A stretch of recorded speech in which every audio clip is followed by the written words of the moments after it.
Quisiera por favor que me confirmen si mi sonido se escucha razonablemente bien. Sí, profesor. Muchas gracias, María Sí, Fernanda. profe, se escucha bien. Bien, entonces, en la clase anterior tuvimos un tropiezo porque se nos fue la luz, ¿verdad? Sí, Así fue. Bueno, ok, entonces estábamos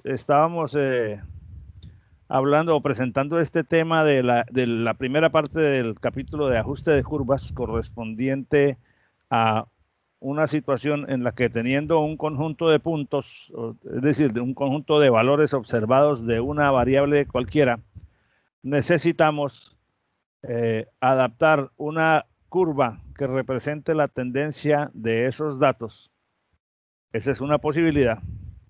O bien cuando tenemos la certeza de que los datos no tienen mucho ruido, es decir, no están muy dispersos, sino que su tendencia es eh, visiblemente clara, su forma, entonces encontrar una curva, una función que los represente a todos. El primer caso, aquel donde los puntos están muy dispersos, pero y por tal razón preferimos hallar una línea de tendencia, es el caso que denominamos regresión o que técnicamente se denomina el ajuste de una curva por regresión. Y el segundo caso es la determinación o el encontrar una curva que permita hacer interpolación, es decir, calcular lo que nos permita con más confiabilidad encontrar, digamos, el valor de la variable en un punto intermedio entre dos valores conocidos. Esos son, digamos, las dos principales situaciones de este capítulo de ajuste de curvas. Y habíamos empezado, vamos a avanzar unas láminas,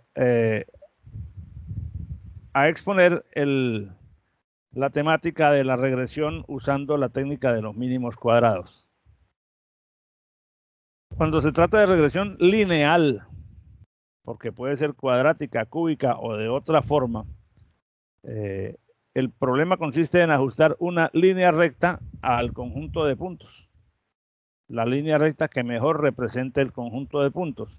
Y después de haber presentado varios criterios para determinar cuál sería la forma más razonable de parametrizar esa línea recta, encontramos que el criterio más razonable era el de los mínimos cuadrados. Permítanme avanzamos unas láminas porque estos son los criterios que ya discutimos. Que consiste en que cuando se tiene un conjunto de observaciones de una variable, un conjunto de puntos, y queremos encontrar la línea recta que representa la tendencia, cuya forma algebraica es evidentemente A0 más A1X o A más BX, si se quiere representar en otra forma. El criterio que se adopta usualmente es el que haga mínima la suma de los cuadrados de los errores de cada uno de estos puntos con respecto a la recta que estamos buscando. Los errores pues son las distancias en la altura y que hay entre el punto real y el y dado por la recta para el mismo valor de x.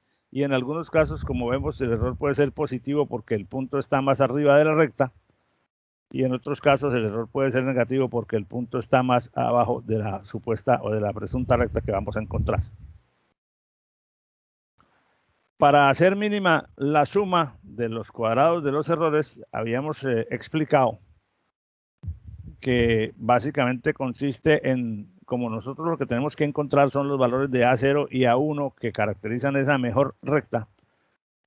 Y esos valores estarán presentes donde esta suma sea mínima. Esos valores son los que corresponden a cuando esta suma sea mínima, pues encontrar el mínimo de la suma consiste básicamente en derivar esa expresión con respecto a A0 y con respecto a A1 e igualar las dos derivadas a 0. ¿Por qué? Porque ya sabemos que para cualquier función, cuando uno hace una derivada y la iguala a 0, encuentra un extremo de la función, encuentra un punto crítico, que en algunos casos es máximo y otros casos es mínimo. En este caso, como se trata de una suma de errores, esa suma no tiene cota máxima porque consiste en la suma de diferencias entre una recta y el conjunto de puntos.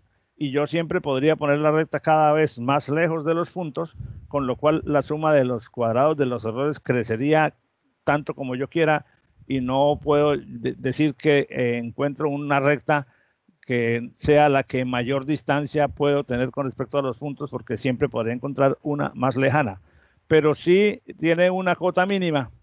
Entonces, donde se encuentre donde se igualen las derivadas de esta suma a cero, donde las dos derivadas de la suma sean iguales a cero, hay un punto crítico, hay un extremo de la suma, y ese extremo necesariamente tiene que ser un mínimo. Entonces, de aquí desprendíamos dos ecuaciones con dos incógnitas en términos de los valores de x sub i y y sub i, que son los valores de x y y de los puntos conocidos. Porque, por ejemplo, vamos a escribirlas aquí por aparte.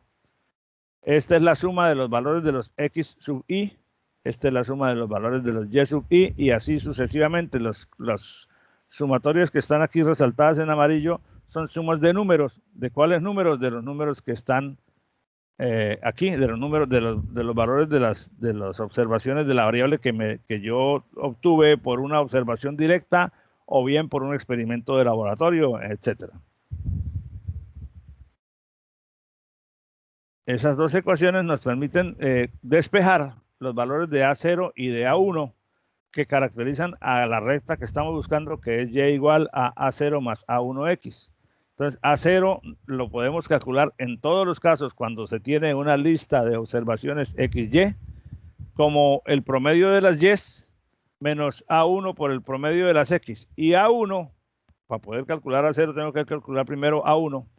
Es el número de observaciones por la sumatoria de los productos de X sub I por Y sub I, menos la sumatoria de las X multiplicada por la sumatoria de las Y. Todo eso dividido entre n veces la sumatoria de los cuadrados de las X menos la sumatoria de las X elevada al cuadrado. O sea que todo esto, aunque parezca una expresión algo compleja de escribir, que no lo es tanto, pero tiene una cierta extensión, son números, porque estos X, Y, Y son los valores X y Y de los puntos que tenemos en la tabla.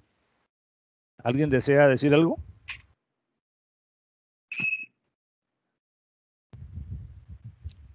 Bien, entonces rápidamente miramos este ejemplo. Tengo 7 observaciones de X y Y. Las tengo dibujadas aquí en el plano cartesiano. Quiero encontrar la mejor recta. Y para encontrar la mejor recta, pues simplemente calculo la sumatoria de las X, la sumatoria de las Y, la sumatoria de las X por Y. Es decir, calculo todos los términos que necesito para calcular el A1. Y fíjense que simplemente son sumatorias de valores o de productos de entre sí de estos valores. Sumatoria de las X sub i da 28 porque es sumar todos estos 7 valores. Sumatoria de las X por Y es este por este más este por este y así sucesivamente. La suma de las Y me da 24 unidades y la suma de los cuadrados de las X pues es 1 al cuadrado más 2, en este caso 1 al cuadrado más 2 al cuadrado, así sucesivamente. Entonces eso me da que A1 vale 0,8392857 y con eso y con la otra expresión yo puedo calcular el A0 que es Y promedio menos A1 por X promedio. Y promedio pues es el promedio de estos valores, X promedio pues es el promedio de los valores de X y ahí tengo A0 y A1. Con esos dos valores tengo parametrizada ya la recta, entonces mi recta es Y igual a A0 más A1X. Entonces, esa recta es esta, que sería, bajo el criterio de los mínimos cuadrados, la recta que mejor representa a ese conjunto de puntos. Como pueden ver ustedes, no importa cuántos puntos tenga yo o qué tan grande sea ese conjunto de observaciones, con estas expresiones que están aquí, yo puedo directamente reemplazar estos, o sea, calcular los valores de A0 y A1 para determinar cuál es la mejor recta posible. Esa recta Obviamente, si yo uso esa recta, es muy posible que no coincida con los puntos, porque no es una recta que representa la variable fielmente, sino su tendencia. La utilidad de este tipo de rectas es que yo la puedo utilizar para mirar cuánto podría valer, cuánto podríamos hacer una estimación de la variable y para un valor de x, por ejemplo, de... Señor. Sí, dígame.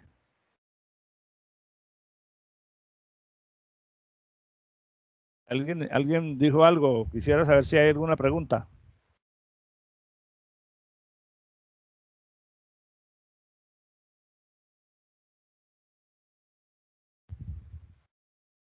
Entonces, repito un poco, esta recta no pasa por todos los puntos porque de entrada sabíamos que los puntos no necesariamente son colineales, sino que están dispersos en el plano, pero representa la tendencia de esa variable observada a través de esos puntos. La utilidad es que de la recta de regresión es que me permite pronosticar o digamos estimar, más bien estimar un valor probable, un valor de la variable independiente para un valor de x que yo no lo he observado casi siempre hacia el futuro. Bueno, ¿qué pasaría que bajo esta línea de tendencia, más o menos qué podemos esperar que la variable y valga cuando x vale 10? Como yo no tengo la observación para x igual a 10, porque solamente tengo estas 7 en este ejemplo, pero tengo la recta sí la puedo evaluar en cualquier valor de x y ella me da un estimado de la variable y, no necesariamente, muy seguramente no el valor real, pero sí un estimado con el que yo pueda, digamos, tener o formular una hipótesis para trabajar. Ese, digamos, es en síntesis, el criterio de los mínimos cuadrados aplicado al cálculo de a la determinación de una línea recta, para representar la tendencia de un conjunto de observaciones. Quisiera saber si esto ha sido claro o si alguien tiene alguna observación, alguna duda o alguna pregunta que quiera hacer en este momento. En la página de Sabio está el video de la clase pasada que se interrumpió al final por el corte de energía, pero entonces hay además 2 videos que yo tenía pregrabados, que no son la clase, sino videos que yo hice por aparte sobre este tema. El primero sobre este tema, regresión por mínimos cuadrados, que es el que estamos viendo, el que les estoy señalando aquí. Y un segundo video que se llama casos de linealización de funciones no lineales, que también es un video pregrabado, que es el tema que vamos a trabajar en el día de hoy, que consiste en cómo usar en cómo aplicar, en cómo encontrar estrategias para trabajar con datos cuya tendencia no es lineal, pero mediante una transformación, mediante un cambio de variable que haga fácil el uso de la estrategia de linealización. Entonces, vamos entonces a proceder a mirar esa parte. No sé si no hay preguntas o si no hay dudas sobre el tema de los mínimos cuadrados. Quizás debería decir es oportuno mencionar que el criterio de los mínimos cuadrados, como veremos un poco más adelante, no es exclusivamente útil para calcular líneas rectas. Ese criterio se puede extender a grados superiores, haciendo la debida suposición en el momento de formular la expresión general de la línea que queremos encontrar. En este caso, como se trataba de una regresión lineal, dijimos, bueno, vamos a encontrar una recta y la recta es de la forma A0 más A1X. Pero si yo viera que los puntos, los que tengo, las observaciones que me dieron, Si yo viera que el conjunto de observaciones no tiene una tendencia lineal, como en este caso, que es cierto que oscilan arriba, abajo, arriba, pero están simplemente a medida que avanza en X, se aumenta en Y a un ritmo más o menos constante. Esta es una conclusión que el observador extrae simplemente de la observación visual de los datos. Entonces, como a medida que se avanza en X, el crecimiento en Y es más o menos a un ritmo visualmente más o menos constante, se pensó o pensamos que se podía adaptar fácilmente una línea recta. Y de hecho, la estrategia no nos lo impide. Pero si la tendencia de estos datos, si uno viera, por ejemplo, que los datos están por acá, por acá, por acá, y de pronto empiezan a subir, y a medida que uno avanza un poquito en X, se sube, los puntos están cada vez más arriba, entonces, y uno encuentra que hay una tendencia como diferente a la de una línea recta. Uno podría decir, no hagamos una línea recta, supongamos que lo que queremos encontrar es, por ejemplo, una parábola, cuya forma es A0 más A1X más A2X al cuadrado, y sobre esa suposición se puede formular el mismo proceso de los mínimos cuadrados, lo cual implica unos pasos más, pero nos entrega una curva de tendencia, en este ejemplo que estoy sugiriendo, de grado 2. Eso lo vamos a ver un poquito más adelante, porque se puede hacer prácticamente con cualquier tipo de curva si nosotros tenemos una idea más o menos aproximada de cuál es la naturaleza de la variable que estamos observando. Antes de hacer eso, entonces quisiera tocar unos casos, los casos de linealización de funciones que no son lineales, pero que se pueden manipular mediante una estrategia parecida a la que acabamos de discutir. Bueno, entonces veamos. Son casos especiales en los que se puede acudir a la estrategia de linealización. El supuesto base de la técnica de regresión lineal es que la relación entre las variables X y Y de los valores observados es relativamente o es aproximadamente lineal. Pero si los datos, como les decía hace un momento, nos muestran una tendencia que evidentemente no es lineal, porque fíjense, por ejemplo, este conjunto de datos. Yo tengo aquí una observación que vale casi 800 en Y. Con avanzar una unidad bajamos a 200, luego a 0 casi, luego nos van a valores negativos y luego vuelve a crecer. Si yo ajusto una línea recta a este conjunto de puntos, lo puedo hacer. Se puede encontrar siempre la recta que haga mínima la suma de los cuadrados de los errores, pero la recta es una recta que podrá ser así o podrá ser así, es decir, podrá tener distintas orientaciones, qué sé yo, pero nunca va a representar una variable que baja y vuelve a subir, como evidentemente se ve aquí en este conjunto de puntos. Entonces, en esos casos, la recta se puede calcular matemáticamente bien, pero no es el mejor ajuste, o no es la mejor función para representar una variable que evidentemente con la mera observación visual se ve con claridad que no es una variable en la que Y y X estén relacionados linealmente, porque aquí fácilmente se puede apreciar. Entonces, siempre la primera tarea es que los puntos los valores de la variable, los valores de las parejas XY con los que contamos para trabajar, los inspeccionamos visualmente para decidir, antes de aplicar cualquier método, si el modelo de línea recta es razonable. Por ejemplo, yo creo que aquí una línea recta nos podría dar de pronto una cosa como por aquí, una recta así. Pero esa recta, si yo voy a usar una recta que pase por donde estoy moviendo el cursor en este momento y sigo moviéndome hacia la derecha, esa recta, para pronosticar valores por allá en el 18, en el 20, me va a dar unas alturas que seguramente, si esta variable sigue comportándose así, va a ser, esas alturas de esa recta van a ser dramáticamente inciertas con respecto a la tendencia más o menos evidente de la variable real. Pero es posible, aún en esos casos, es posible utilizar transformaciones y cambios de variable para hacer uso de la regresión lineal, que es un modelo bastante sencillo, como lo vimos en el ejercicio anterior. Que la regresión lineal solamente consiste en que tú puedas calcular el A0 y el A1 y ya tienes la recta.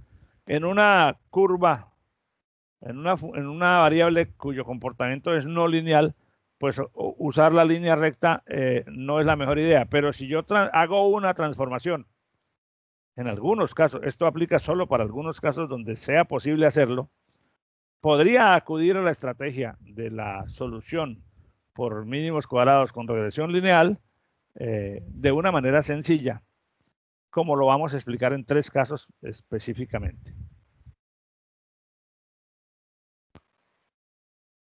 ¿Qué son estos?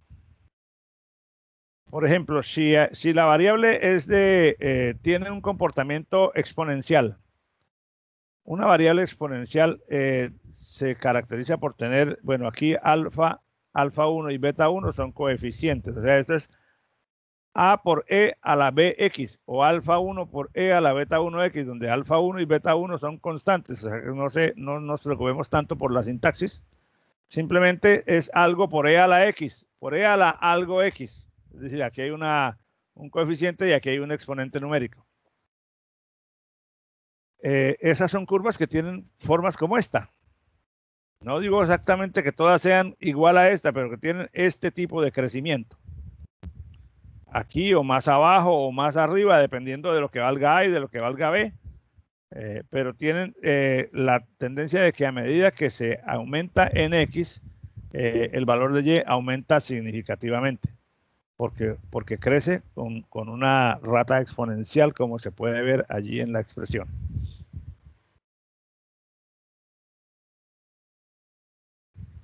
Este tipo de funciones aparecen con mucha frecuencia en los modelos donde se estudian crecimientos de población, cuando se trata de exponencial positivo.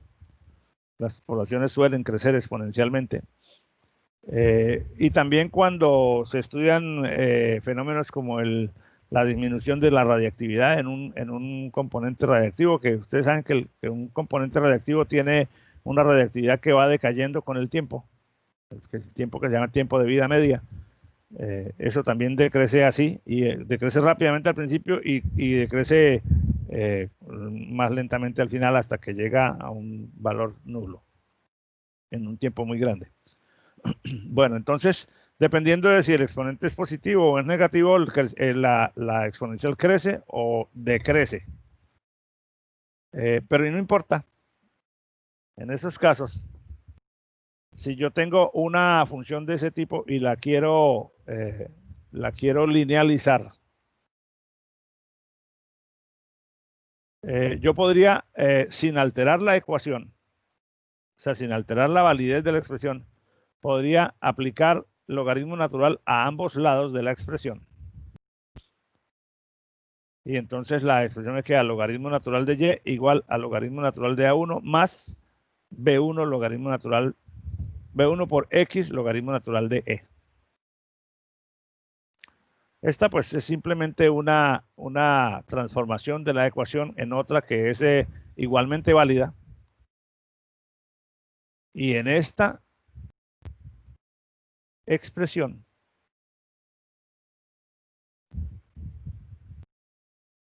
pues como logaritmo natural de E vale 1, tengo logaritmo natural de Y igual a logaritmo natural de alfa 1 más beta 1 por X. Entonces, si yo ahora digo que introduzco una variable nueva que es la variable W, W igual a logaritmo natural de Y. Entonces, este término lo podría reescribir como W, y aquí tengo un término que como alfa 1 es un número, entonces este término es un número, Y aquí tengo otro número por la variable x. Es decir, tengo una expresión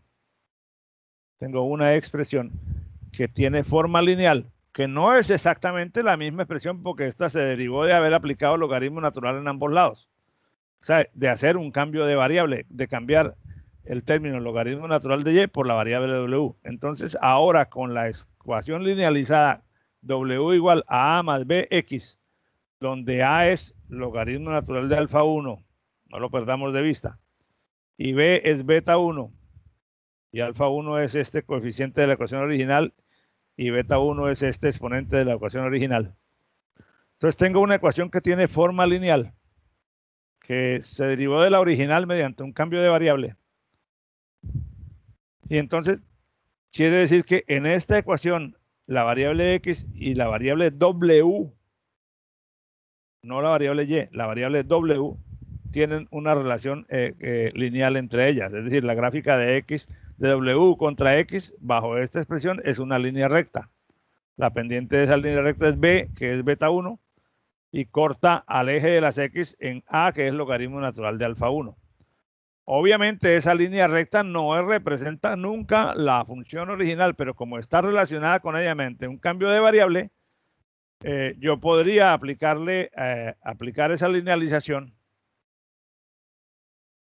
para hacer regresión lineal, teniendo en cuenta que la línea recta esta no nos va a arrojar valores de y, sino valores de w, porque recuerden que esta línea recta derivó de esta transformación, de este cambio de variable. Entonces, por ejemplo, si yo tengo estos valores de x y y que me dan una ecuación como esta, al hacer el cambio de variable entre x y logaritmo natural de y, recuerden que el cambio de variable que yo hice fue ese, construir una variable como logaritmo natural de y. Entonces, veamos qué pasa con eso. Si para los mismos valores de x, en lugar de y, yo pongo el logaritmo natural de y, que es esta columna, entonces encuentro una línea recta.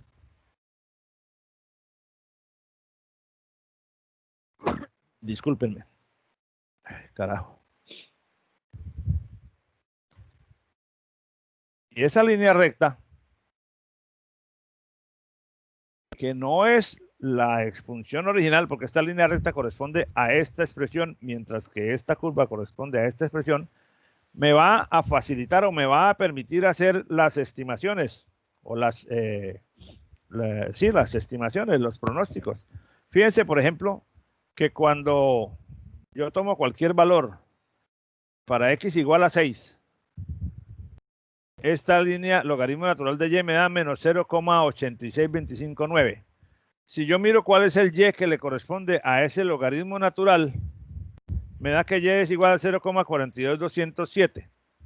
Si yo miro cuánto vale y para x igual a 6 en la curva original, me da 0,42207. Es decir, lo que me significa que yo con esta recta puedo estimar valores del logaritmo natural de y a partir de ahí puedo saber cuál es el y estimado, es decir, que con una línea recta puedo hacer estimaciones sobre una variable que originalmente tenía comportamiento exponencial.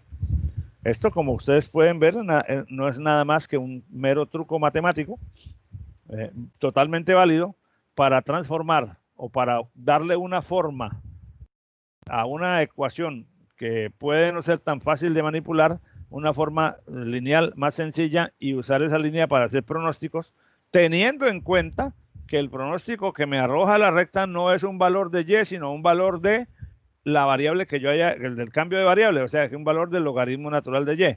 Entonces yo calculo para un y, el que sea, 40 más adelante a la derecha, lo que me dé el resultado de la recta es el logaritmo natural de un y.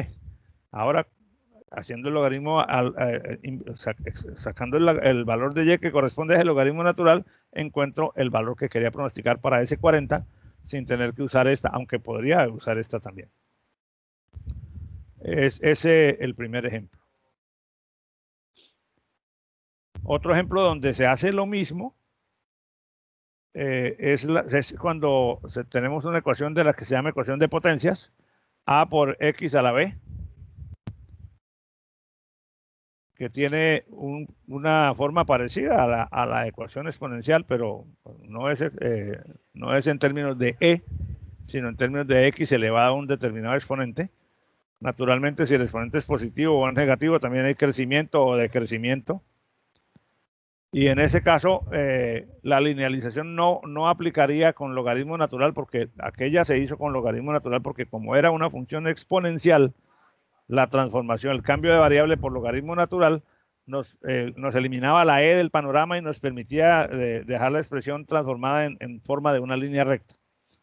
En este caso, se aplica la misma estrategia, pero con logaritmos decimales. Logaritmo de y igual a beta 2, logaritmo de x más logaritmo de a2, o sea, es más o menos la misma transformación, en donde ahora el cambio de variable que yo haría aquí sería usar este término como una nueva variable. Aquí lo vamos a llamar y2, logaritmo de y una nueva variable x2, logaritmo de x. Entonces aquí tengo y2 igual a beta 2 x2 más una constante, porque el logaritmo natural de un valor coeficiente, pues es, pero el logaritmo decimal de alfa 2, siendo alfa 2 una constante, pues es un número. Entonces, nuestra forma sería ahora ese número más b por x2, siendo x2, ya sabemos, un cambio de variable, logaritmo de x. Entonces, esta recta o esta expresión de forma lineal tengo aquí en este valor el logaritmo de alfa 2, en este valor beta 2 y x2 pues obviamente es la nueva variable. Esa ecuación linealizada también es una línea recta que tiene esta pendiente b, que es beta 2, que corta al eje de las x en a, es decir, en logaritmo de alfa 2, y sirve para hacer pronósticos sobre la misma variable, solo que esta me arroja resultados del logaritmo de y, porque la variable y2 equivale al logaritmo de la variable original. Y el tercer caso es la ecuación que se denomina como la ecuación de razón de crecimiento, que suele tener esta forma. Es un poco más compleja de manejar algebraicamente si no se hace la transformación, en donde tenemos que y igual a esta expresión donde alfa 3 y beta 3 pues son constantes, y se usa con mucha frecuencia también para crecimientos de población que están restringidos a ciertas condiciones específicas, bueno, y a algunos otros problemas. En una relación, es una relación no lineal entre y y x que tiende a saturarse a medida que aumenta x, es decir, que llega a un límite máximo donde se satura el valor. Y tiene forma aproximadamente como esta. Para hacer pronósticos con una variable como esta, o manejo esta expresión o la linealizo, que también es posible hacerlo. En este caso, con un cambio de variable un poco más ingenioso, porque no se aplica ni el logaritmo natural ni el logaritmo decimal, simplemente se invierte la ecuación. 1 sobre y es igual, esto se invierte al contrario, y entonces tengo que 1 sobre y igual a beta 3 sobre alfa 3x más 1 sobre alfa 3. Obviamente este término 1 sobre alfa 3 es un número, y aquí tengo un número en términos de x. Más explícitamente, separando este término aquí, tengo beta 3 sobre alfa 3 por 1 sobre x, o por x a la menos 1, más 1 sobre alfa 3. Bueno, esto para x diferente de 0 quiere decir que en estos casos, ¿por qué para x diferente de 0? Porque cuando x vale 0, esta expresión no tiene validez, no está definida, dado que aquí daría una indeterminación. Y teniendo ya hecha esa transformación, entonces ahora decimos que esta expresión lo vamos a llamar y2, ahí está el cambio de variable, y que 1 sobre x lo vamos a llamar x2. Y nuestra expresión, que es la original, entonces nos da una línea recta de y2 igual a algo por x2 más un término independiente. Este término independiente pues es el corte con el eje 0 de esa línea recta, y este término beta 3 sobre A3 constituye la pendiente de la recta cuya variable independiente es x2, que ya sabemos que es tiene relación con la variable original en esta forma.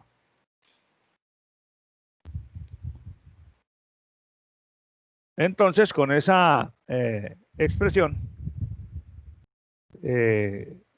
ya tendríamos una línea recta para trabajar, pero teniendo en cuenta que cuando damos el valor de un valor para x2, ese valor corresponde en nuestro escenario original a un 1 sobre x. O sea, si yo digo que x2 vale 4, ese 4 será igual en el contexto de nuestro problema original a 1 sobre x. Entonces x será un cuarto. Y obviamente los valores que arroja esta línea recta de y2 son valores de 1 sobre y con respecto al problema original. Como pueden ustedes ver en los tres casos que acabo de presentar, que los menciono simplemente porque tienen un cierto interés matemático y podrían eventualmente atravesársele en el camino a cualquier ingeniero en cualquier momento. Aquí no se está aplicando realmente ningún método distinto, es simplemente estamos acudiendo a soluciones que nos entrega el cálculo, que nos entrega el álgebra, para mediante un simple digo yo, pero hay que tener sus cuidados, cambio de variable, tomar una función cuya forma no es precisamente la más cómoda y transformarla en una que sea de forma lineal para utilizar esa línea recta y hacer pronósticos sobre esa nueva variable, sin perder de vista que los valores que me arroje la línea recta tengo que hacer el cambio de variable hacia atrás para encontrar los valores correspondientes en el modelo original. Estos son tres casos que presento como una especie de ¿cómo se le dice a eso? De anexo al tema de los mínimos cuadrados, no porque aquí hayamos hecho mínimos cuadrados, sino porque es interesante ver que en algunas ocasiones uno puede transformar a un modelo lineal que permite una mayor comodidad para trabajar. Bueno, no sé si haya preguntas.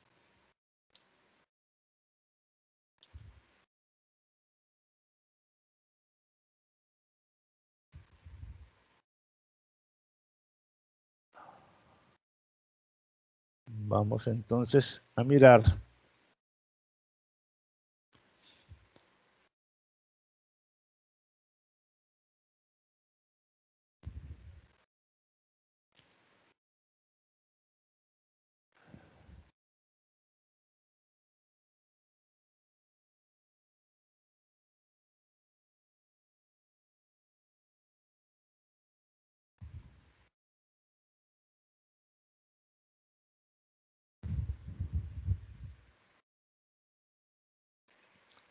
Entonces, siguiendo el orden de ideas que traíamos antes de hacer el paréntesis para mostrar esos tres casos de linealización de funciones que no son lineales. El método de aproximar una línea recta utilizando la estrategia de los mínimos cuadrados, como les dije al final del ejemplo, puede extenderse para ajustar líneas que no son líneas rectas. Si, por ejemplo, yo tengo una variable donde tengo n observaciones de una variable y al graficarlas en el plano cartesiano encuentro un comportamiento como este, yo no podría decir, sería digamos, temerario decir que esta variable se comporta linealmente porque evidentemente baja y vuelve a subir. Es decir, no tiene una pendiente, aparentemente no tiene una pendiente uniforme. Fíjense que aquí, si uno trazara la línea que une todos los puntos, se daría cuenta fácilmente que viene bajando y luego al llegar a un extremo inferior en algún momento vuelve a subir. Y eso no ocurre nunca con una línea recta. Entonces, podría pensarse en que sería una mejor idea representar esta variable con una línea de tendencia así. Obviamente esa línea de tendencia tampoco pasa por todos los puntos, porque recuerden que la línea de tendencia no es la línea que cubre todos los puntos, sino aquella que mejor representa el comportamiento de la variable en términos generales. Entonces podríamos decir, bueno, podemos ajustarle a esto un polinomio de segundo grado. Un polinomio de segundo grado. Podría ser otra clase de función, pero con esta expresión podemos hacer perfectamente la explicación. Ahora, si la variable tuviera unos puntos que van aquí subiendo, luego bajan y luego vuelven a subir, entonces ya un polinomio de segundo grado solamente sería válido en esta zona, pero si por ejemplo aquí los otros puntos estuvieran más hacia abajo, entonces sería mejor pensar en una curva que sube, baja y vuelve a subir, y como tiene dos extremos, ese es un polinomio de tercer grado. Entonces habría que agregar aquí un término, pero vamos a trabajar primero con este, para no ir a agregar más términos innecesariamente. Y porque la revisión visual de los puntos me da la idea, me sugiere que el comportamiento de la variable se parece a una cuadrática. Entonces, si yo acepto esa hipótesis, y bueno, vamos a trabajar con esta cuadrática para representar estos puntos, pues simplemente tengo que encontrar la suma, encontrar la ecuación cuadrática que haga que la suma de los cuadrados de los errores entre los puntos y ella sea la menor posible. Lo mismo que hicimos con la línea recta, pero ahora vamos a tener en cuenta un término más. Este es lo que decía el polinomio de tercer grado, porque en este caso, evidentemente, la variable nos sugiere ese comportamiento. Pero en este caso, entonces, el polinomio de tercer grado, en su forma general, tendría un término más. Vamos a ver, entonces, cómo se haría. Básicamente, el concepto es el mismo. Si vamos a trabajar con la cuadrática. Si tengo n observaciones del tipo XY y quiero ajustar un polinomio cuadrático que es de esta forma, el concepto simplemente es el mismo del que vimos con los mínimos cuadrados. Para todos los puntos, el error es la distancia entre el y sub i y el y dado por la curva. O sea, el mismo concepto de la regresión lineal. Y en este caso, la suma de los cuadrados de los errores sería el y observado, el y sub i, que es el y de la tabla de datos que tengo, menos el y dado por la curva, que es esta expresión, y esa diferencia elevada al cuadrado. Esa suma es la que tendríamos que hacer mínima para encontrar la mejor ecuación cuadrática que represente al conjunto de puntos. Ya sabemos que en el caso de la recta, para encontrar la suma mínima, derivamos parcialmente la suma con respecto a A0, a A1 y a A2. Perdón, con respecto a A0 y a A1. Ahora, como se trata de esta suma, que tengo que encontrar A0, A1 y A2, entonces tendría que ser la derivada de esta suma con respecto a esos tres parámetros para poder llegar a las tres ecuaciones que nos permitan encontrar los valores de A0, A1 y A2. Si derivamos esto con respecto a A0, me da menos 2 por sumatoria del término interno.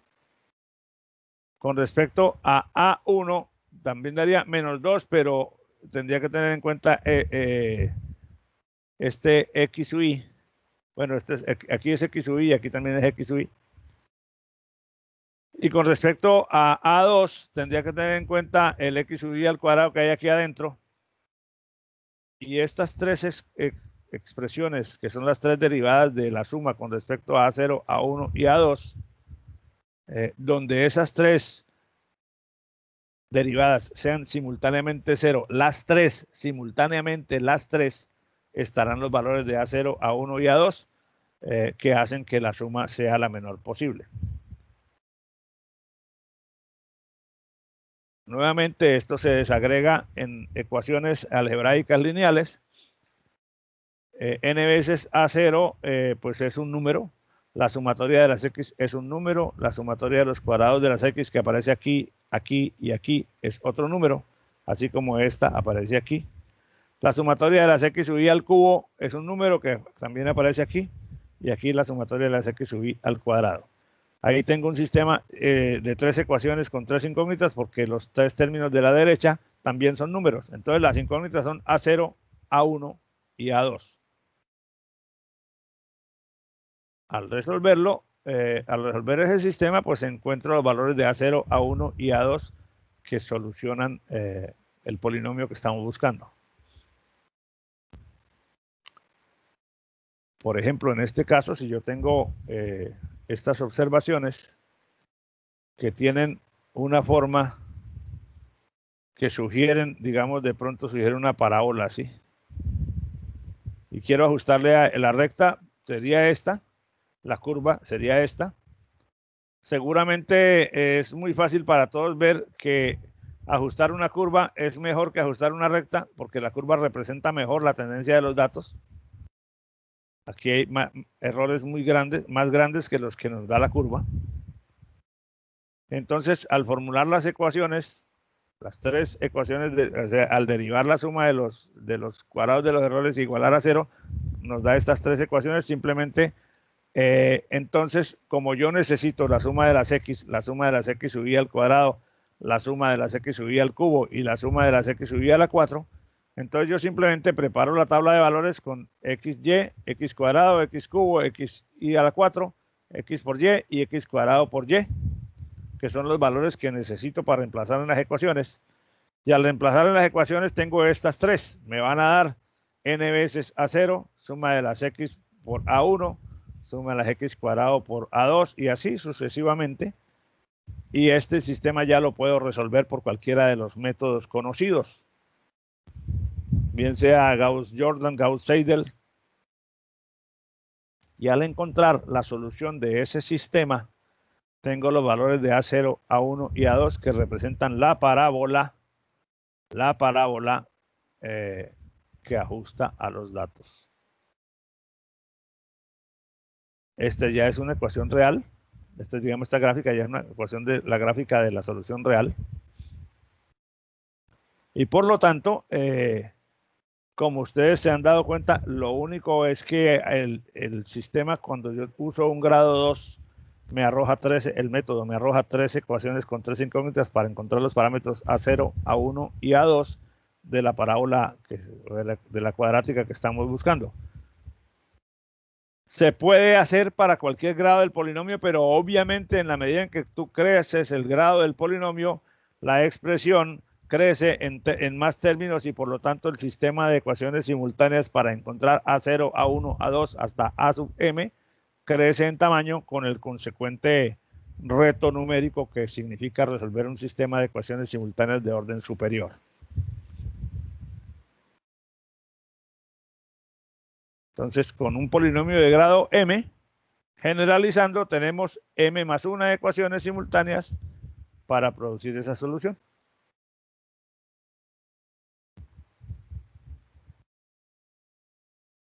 ¿Qué pasa con esto? Ya habíamos hablado en el tema de ecuaciones simultáneas que cuando los sistemas de ecuaciones simultáneas superan cierto tamaño o cuando se presentan problemas de condicionamiento con coeficientes muy grandes o muy pequeños, los métodos numéricos para resolverlos suelen acumular errores y ese es un problema potencial de propagación de error que nos puede dar al traste con los resultados. Pero bueno, por lo menos hasta el grado 2 no es tan complicado porque un sistema de 3×3 tenemos distintas formas de resolverlo de una manera razonablemente sencilla, incluso manualmente si se diera el caso. por lo que no supone un reto insuperable para ningún problema de ingeniería que se les presente a ustedes en cualquier momento. Bueno, habiéndose terminado el espacio, porque ya son las 9:55, quisiera saber entonces si hay alguna pregunta de parte de ustedes, si alguien quiere intervenir o quiere preguntar o se le presentó alguna duda, porque de lo contrario, pues voy a suponer que todo quedó claro y eso no necesariamente es así. Les reitero nuevamente, si alguno de ustedes tiene dudas y no las quiere exponer en este momento, no deje para preguntarlas solo el día del examen. La comunicación está abierta permanentemente para todos, entonces quedo atento a sus correos, a sus mensajes, a sus llamadas, lo que necesiten para aclarar cualquier duda que eventualmente se les presente. Bueno, se terminó entonces el espacio de la clase. Básicamente, entonces, les deseo que tengan un feliz resto de día.